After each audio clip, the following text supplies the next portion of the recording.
পঞ্চম শ্রেণীর প্রিয় শিক্ষার্থী S Haldar sir YouTube channel থেকে তোমাদের সবাইকে স্বাগতম। আজকে তোমাদের আবার একটা নতুন ভিডিও নিয়ে এসেছি। আজকের ভিডিও হচ্ছে গণিত মডেল প্রশ্নোত্তর সেট নম্বর 1 তৃতীয় ইউনিট টেস্ট 2024, যেটা তোমাদের পঞ্চম শ্রেণীর জন্য। এখানে টোটাল 50 মার্ক আছে। এই 50 মার্কের সম্পূর্ণ গাণিতিক বিশ্লেষণ সহ আমি তোমাদের সমাধানটা দেখাবো। তোমরা এখনও যারা আমার এই চ্যানেলটাকে সাবস্ক্রাইব করো নাই, তারা এখনই চ্যানেলটাকে সাবস্ক্রাইব করে বেল আইকনটি প্রেস করে দাও, যাতে পরবর্তীতে আরও সুন্দর সুন্দর ভিডিও পেতে পারো। আর দেরি নাই, সরাসরি চলে যাচ্ছি তোমাদের আলোচনা পর্বে। তোমরা সবাই অবগত আছো যে তোমাদের থার্ড ইউনিট টেস্ট পরীক্ষা বর্তমানে চলছে।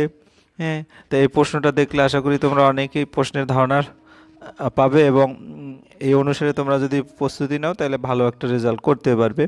যাই হোক, দেখে এখানে নিম্নলিখিত প্রশ্নগুলোর উত্তর দাও। যে কোনো 10টি প্রশ্ন এখানে আছে 10 মার্কের, অর্থাৎ প্রতিটা প্রশ্নে 1 মার্ক। তবে এই প্রশ্নের ক্ষেত্রে তোমাদের একটু বলে রাখি, কখনও কোনো স্কুলে হয়তো বা তোমাদের এমসিকিউ অপশনে থাকতে পারে, আবার কোনো স্কুলে হয়তো বা এভাবে 1 নম্বর প্রশ্ন হিসেবে থাকতে পারে। যাই হোক, আইডিয়াটা বড় কথা। তো এখানে এরকম করে টোটাল প্রশ্ন আছে আমার গিয়ে হলো টোটাল 13টি, এর মধ্যে 10টি প্রশ্নের অ্যান্সার করবে।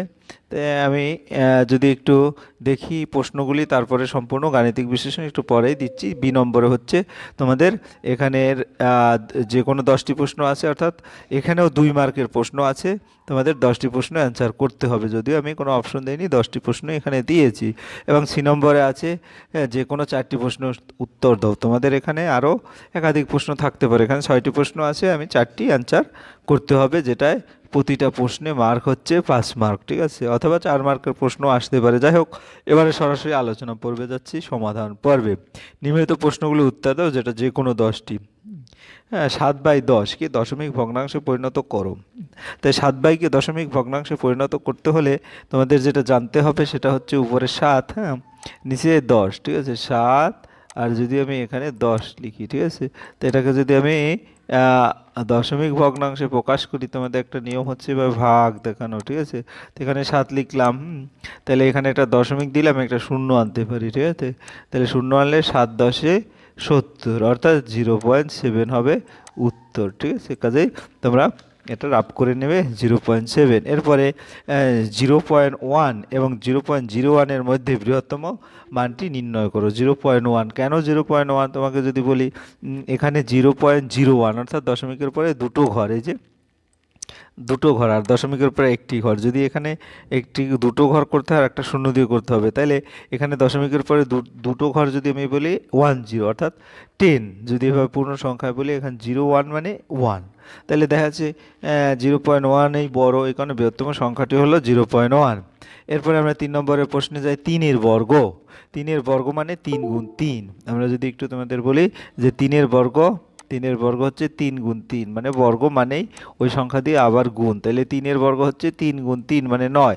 4-এর বর্গ মানে কি হচ্ছে 4 গুণ 4, তাহলে 4×4 = 16। তাহলে 4 এবং 9 এবং 16 যোগ করলে হয় 25। তাহলে 25 আবার কার বর্গমূল? হ্যাঁ, হবে 5। 5-এর বর্গ হচ্ছে 25, অতএব আমরা বলতে পারি যে কত এর বর্গ, সেটা হচ্ছে 3-এর বর্গ, এবং 4-এর বর্গ হচ্ছে 5-এর বর্গ, কারণ 5 × 5 = 25, উত্তর হবে 5-এর বর্গ। 3070.94, অর্থাৎ 3070.94কে স্থানীয় মানে বিস্তার করবা। তাহলে এই সমস্ত অঙ্কর ক্ষেত্রে প্রথমে 3000 লিখবে, তারপরে 70 লিখবে, তারপরে যোগ। হ্যাঁ, প্রথমে দশমিকের পরে প্রথম ঘরের আগে 10 লিখবে, আর দ্বিতীয় ঘরের নিচে 100 লিখবে, অর্থাৎ প্রথম ঘরে যেটা দশমিকের উপর ইমিডিয়েট প্রথম ঘরের নিচে 10 এবং যোগ দিয়ে পরের ঘরে হচ্ছে 100, ঠিক আছে। এরপরে 1.5, এত 5টি অঙ্ক আছে, অঙ্ক দিয়ে ক্ষুদ্রতম সংখ্যা লেখো। তাই 5 অঙ্কের ক্ষুদ্রতম সংখ্যা আমাদের যদি ছোট থেকে সাজাই, তাহলে মূলত কি হয় 0, 3, 7, 8, 9, অর্থাৎ এভাবে আসার কথা 0, 3, 7, 8, 9। কিন্তু প্রথম সংখ্যাটি 0 থাকলে সেই শূন্যর কোনো ভ্যালু নেই, অর্থাৎ সেটা 4 অঙ্কের হয়ে যায়, অর্থাৎ শূন্যটা আমরা এই কারণে কী করতে হবে যে এই শূন্য যেটা আছে, শূন্যটা 3-এর পরে লিখতে হবে, আর শূন্যটা তার 3-এর পরে 0, এভাবে লিখে ক্ষুদ্রতম সংখ্যা। গোলক ও বৃত্তের পার্থক্য কী? গোলক ও বৃত্তের দেখো, গোলক হচ্ছে কি, গোলকের আয়তন থাকে কিন্তু বৃত্তের শুধু ক্ষেত্রফল থাকে, অর্থাৎ গোলকের আয়তন থাকে আর বৃত্তের ক্ষেত্রফল থাকে। তোমরা এভাবে উত্তর দিয়ে দেবে। এরপরে হচ্ছে 16 সংখ্যাটির বর্গমূলের বর্গমূল। তো 16 সংখ্যাটি যদি আমি একটু বিশ্লেষণ করে দেখি, 16 মানে 4 গুণ 4, 4 গুণ 4 অর্থাৎ 4 গুণ 4 মানে তাহলে 16-র বর্গমূল হচ্ছে 4। আবার যদি তাহলে আমার বর্গমূল 4 যদি হয়, 4কে আবার কি লেখা যায়, সমান সমান 2 গুণ 2 অর্থাৎ 2 গুণ 2। তাহলে এ দুইবার যদি বর্গমূল করি, যেমন এই 16-র বর্গমূল করলে একটা 4 হয়, আবার 4-এর বর্গমূল করলে একটা 2 হয়, তাহলে উত্তর হবে 2। কীভাবে আসলো, 16-র বর্গমূল হচ্ছে 4 এবং 4-এর বর্গমূল হচ্ছে 2, ঠিক আছে। অর্থাৎ 16-র সংখ্যাটির বর্গমূলের বর্গমূল হচ্ছে 2। এরপরে লোক সংখ্যা সময়ের মধ্যে কীরূপ সম্পর্ক। আমরা সবসময় জানি লোক যদি বাড়ে, হ্যাঁ, সময় তত কম লাগে, লোক যদি কমে সময় তত বেশি লাগে, অর্থাৎ একটা কমলে আরেকটা বাড়ে, ব্যস্ত সম্পর্ক, অর্থাৎ এখানে ব্যস্ত সম্পর্ক। এরপরে ত্রিভুজের 3টি কোণের সমষ্টি কত, এর তোমাদের জানতে হবে। ত্রিভুজের 3টি কোণের সমষ্টি, আমি যদি একটা ত্রিভুজ, যে কোনো একটা ত্রিভুজ আঁকি, এই ত্রিভুজের 3টি কোণের সমষ্টি হচ্ছে 90 ডিগ্রি। তাই তোমাদের 180 ডিগ্রি, 3টি কোণের সমষ্টি হচ্ছে 180 ডিগ্রি, মনে রাখবে, ঠিক আছে। এরপর একটি ত্রিভুজের সবচেয়ে কম কটি সূক্ষ্মকোণ থাকতে পারে, একটি ত্রিভুজের সবচেয়ে কম 2টি সূক্ষ্মকোণ থাকতে পারে। হ্যাঁ, একটি ত্রিভুজের সবচেয়ে কম 2টি সূক্ষ্মকোণ থাকতে পারে, কারণ সূক্ষ্মকোণ হচ্ছে 90-এর চেয়ে ছোট, তাহলে একটি কোণ যদি 90 ধরি, বাকি দুটো সূক্ষ্মকোণ হবে। এই কারণে একটি ত্রিভুজের সবচেয়ে কম কটি সূক্ষ্মকোণ থাকতে পারে। হ্যাঁ, তাহলে দেখা গেছে আমাদের একটি প্রকৃত ভগ্নাংশ একটি অপ্রকৃত ভগ্নাংশের যোগফল সর্বদা কিরূপ ভগ্নাংশ হবে। একটি প্রকৃত ভগ্নাংশ একটি অপ্রকৃত ভগ্নাংশ, একটা প্রকৃত ভগ্নাংশ যদি তোমাদের বলি, তাহলে দেখা যাচ্ছে 5/7, কারণ উপরে ছোট নিচে বড়। আর একটা অপ্রকৃত ভগ্নাংশ যদি বলি 7/5, ঠিক আছে। তাহলে আমরা যদি এটা যোগ করি, সেই যোগফলটা অবশ্যই 1-এর চেয়ে বড় হবে, দ্যাট মিনস সেটা অপ্রকৃত ভগ্নাংশ হবে। বুঝতে পেরেছো। এরপরে 12, একটি বর্গক্ষেত্রের বাহুর সংখ্যা 1 সেন্টিমিটার, তার ক্ষেত্রফল। তো বর্গক্ষেত্রের ক্ষেত্রফল মানে বাহু গুণ বাহু, মানে 1 গুণ 1, তাহলে 1 গুণ 1 হলে তার ক্ষেত্রফল হবে এককে 1, অর্থাৎ 1 বর্গ সেন্টিমিটার। আশা করি বুঝতে পেরেছো।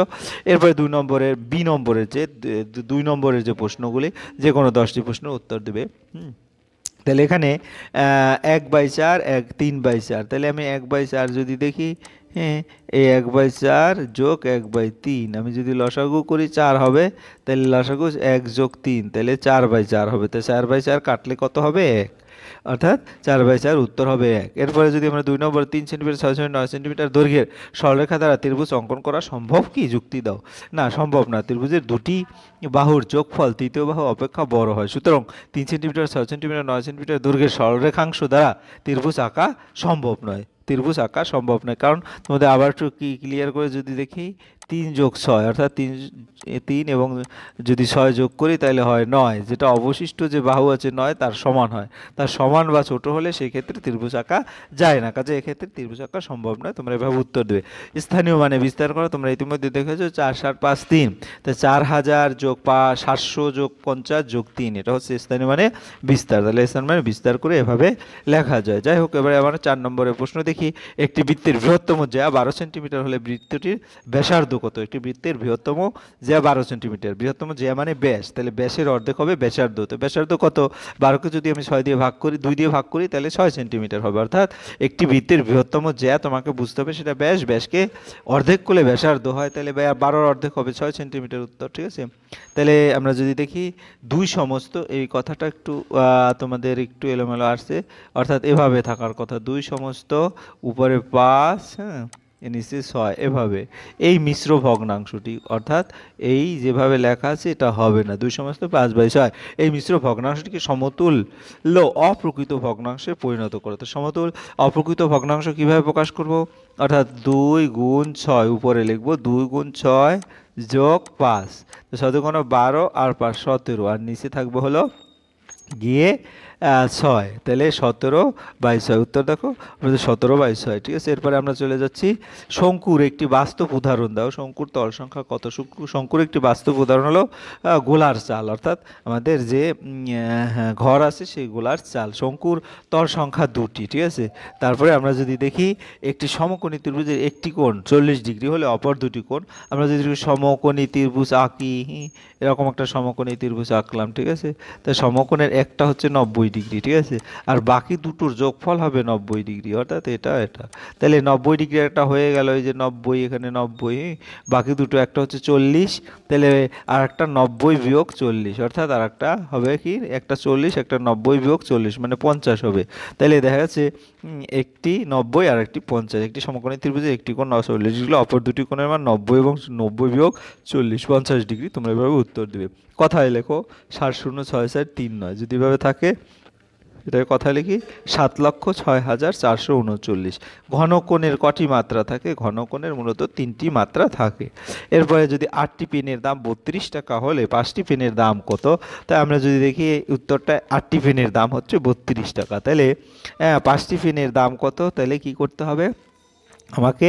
একটি পেনের দাম যদি আমি চিন্তা করি, একটি পেনের দাম হবে 32/8, এটা হচ্ছে একটি পেন। একটি পেনের বের করতে হবে এভাবে, তারপর এটাকে 5 দিয়ে গুণ করতে হবে। তবে তোমার যেহেতু 2 মার্কের প্রশ্ন, তোমরা এভাবে উত্তর দিলে হবে। 32কে 8 দিয়ে ভাগ করলে 4 আসে, 4কে 5 দিয়ে গুণ করলে 20 টাকা হয়। হ্যাঁ, এরপরে নিম্নলিখিত প্রশ্নগুলির উত্তর দাও। নিম্নলিখিত প্রশ্নগুলির উত্তর, তো এখানে টোটালি 4টি প্রশ্ন আছে, যে কোনো 4টি, অর্থাৎ 6টি প্রশ্ন থেকে 4টি। একটি বর্গাকার পার্কের ক্ষেত্রফল 400 বর্গমিটার, ওই পার্কটির প্রত্যেক বাহুর দৈর্ঘ্য কত?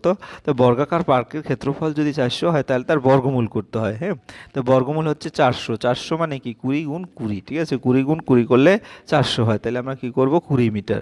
অর্থাৎ এটাকে যদি আমি আরেকটা লাইন লিখি, 20 গুণ 20, তাহলে আমি জানি বর্গমূলের নিয়ম হচ্ছে, হ্যাঁ, দুটো সংখ্যার মধ্যে বর্গমূল চিহ্ন থাকলে একটি লিখতে হয়। তাহলে 20 গুণ 20, তাহলে একটি লিখবো, অর্থাৎ 20 মিটার। তাহলে ওই পার্কটির প্রত্যেক বাহুর দৈর্ঘ্য হবে 20 মিটার। এরপরে আমরা যদি দেখি, শ্যামল 200 টাকা নিয়ে মেলায় গেল, সেখানে 40.50 টাকার খেলনা, 20 টাকার বাসি কিনলো এবং 15 টাকা দিয়ে নাগরদোলা চড়লো। সে কত টাকা নিয়ে বাড়ি ফিরলো? তাহলে 200 টাকা নিয়ে গেল, সেখানে 40 টাকার খেলনা মানে যোগ করতে হবে। তারপর অর্থাৎ তোমাকে কি করতে হবে?